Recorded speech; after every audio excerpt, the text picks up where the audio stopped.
जोग ठगोरी ब्रज न बिके है।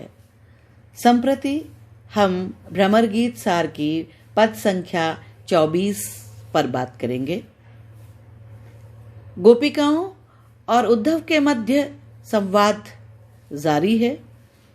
गोपिकाओं को अपना भक्ति का मार्ग उत्कृष्ट लगता है। सा परम प्रेम रूपा अमृत स्वरूपा च।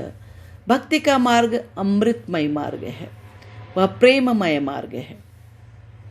गोपिकाएं उस प्रेम मार्ग की अनुगामिनी हैं, अतः उन्हें उद्धव द्वारा प्रदत्त सिद्धांत नीरस, शुष्क और व्यर्थ प्रतीत होता है।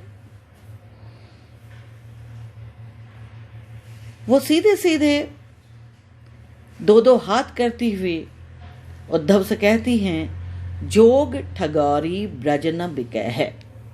हे उद्धव, सुनो, तुम्हारे ब्रज रूपी ठगी का सौदा ब्रज में नहीं बिकने वाला, क्योंकि तुम अपने निर्गुण निराकार ब्रह्म की योग के मार्ग का अवलंबन लेने की जो बात कर रहे हो, ये वस्तुतः तुम हमें ठग रहे हो, क्योंकि हम तो एक सरस सुमधुर मार्ग की अनुगामिनी हैं और कृष्ण के सगुण प्रेम में आकंठ निमग्न हैं।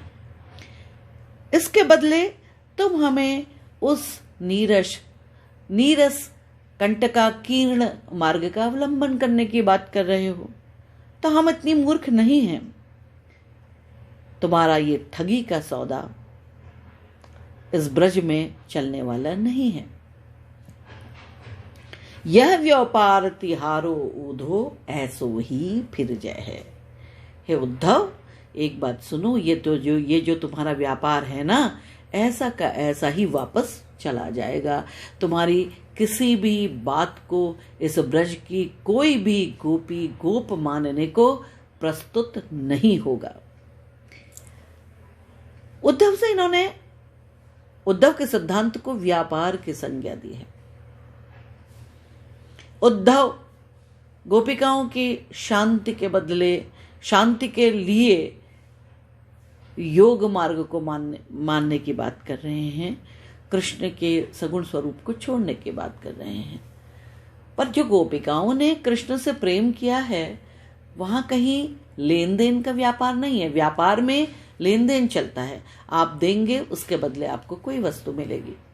लेकिन गोपिकाओं का जो समर्पण है, गोपिकाओं का जो प्रेम है, वो निष्काम है। उसके बदले उन्होंने कभी कुछ चाहा नहीं है, मांगा नहीं है। उन्होंने तो निष्कपट प्रेम किया है, अपनी समस्त अस्तित्व के साथ, अपने मन, वचन और कर्म के साथ उन्हें अपने को न्योछावर किया है। और जहां बदले की कोई चाह नहीं, जहां बदले की कोई कामना नहीं, तो वहां निरानंद सी वस्तु भी नहीं रहती।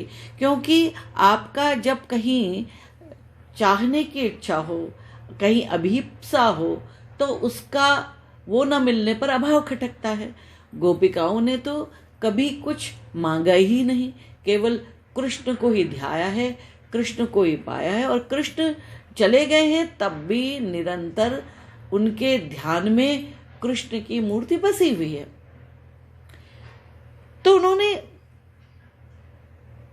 उद्धव के सिद्धांत को एक व्यापार की संज्ञा दी है, जिसमें लेन देन चलता है।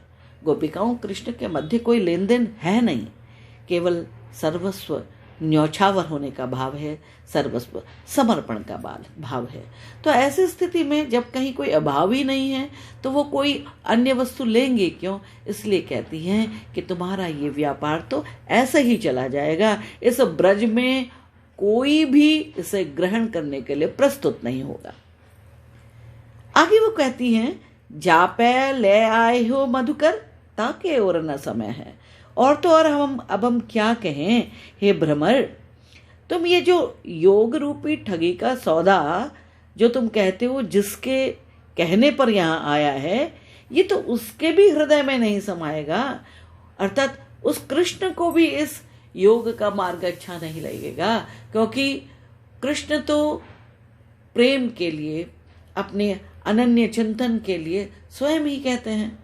और कृष्ण तो प्रेममय हैं, प्रेम स्वरूप हैं। उस प्रेमास्पद का के प्रति हम प्रेम कर रहे हैं तो वो तो उन्हें सहज ही स्वीकार्य होगा। हमें तो लगता है कि उन्हें भी ये निर्गुण निराकार ब्रह्म की उपासना का मार्ग बिल्कुल भी अच्छा नहीं लगेगा।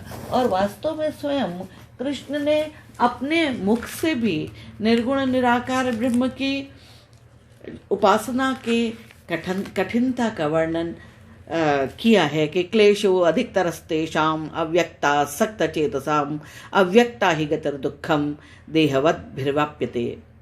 तो ये जो अव्यक्त की साधना का मार्ग उद्धव बता रहे हैं वो तो क्लेशकारी मार्ग है, वो तो कष्टप्रद मार्ग है। और स्वयं कृष्ण ने कहा है कि जितनी भी शरीरधारी हैं, जितने भी मनुष्य हैं, उस अव्यक्त तत्व का मार्ग उनके लिए बहुत ही दुर्गम है।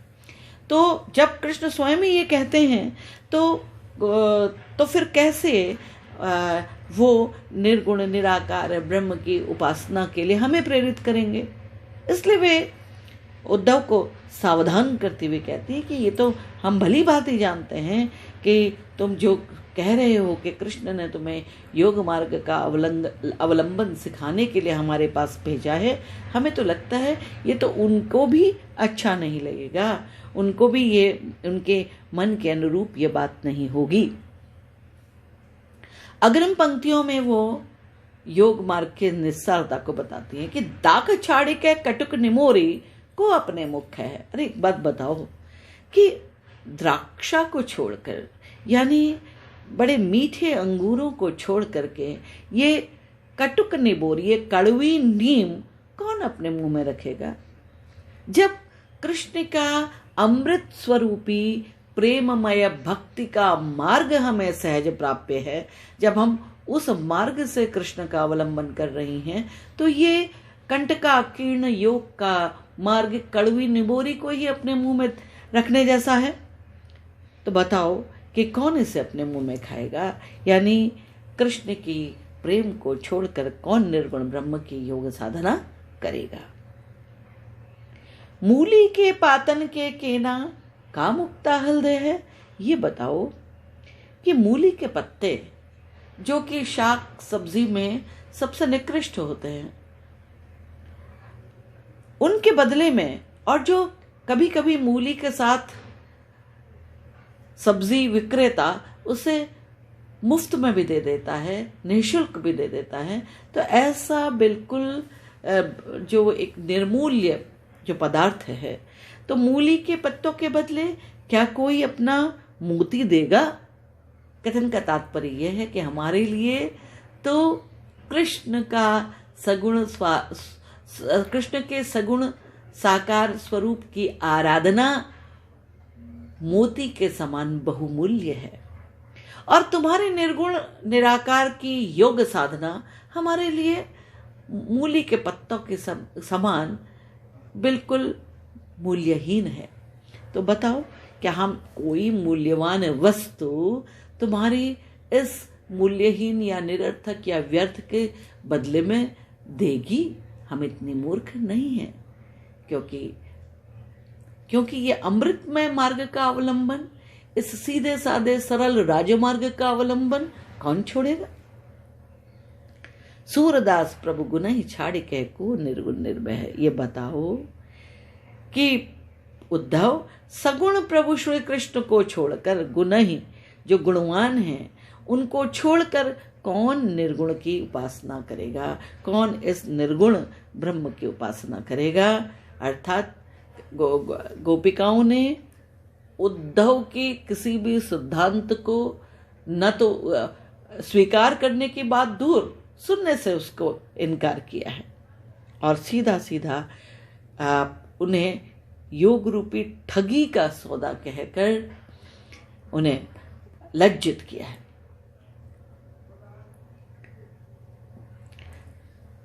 समूचे पद में गोपिकाओं का वाग्वैदग्ध्य, गोपिकाओं की वचन वक्रता दर्शनीय है, और गोपिकाएं, प्रगल्भा गोपिकाएं, सूर की ये सीधी सादी गोपिकाएं उद्धव का जमकर उपहास उड़ा रही।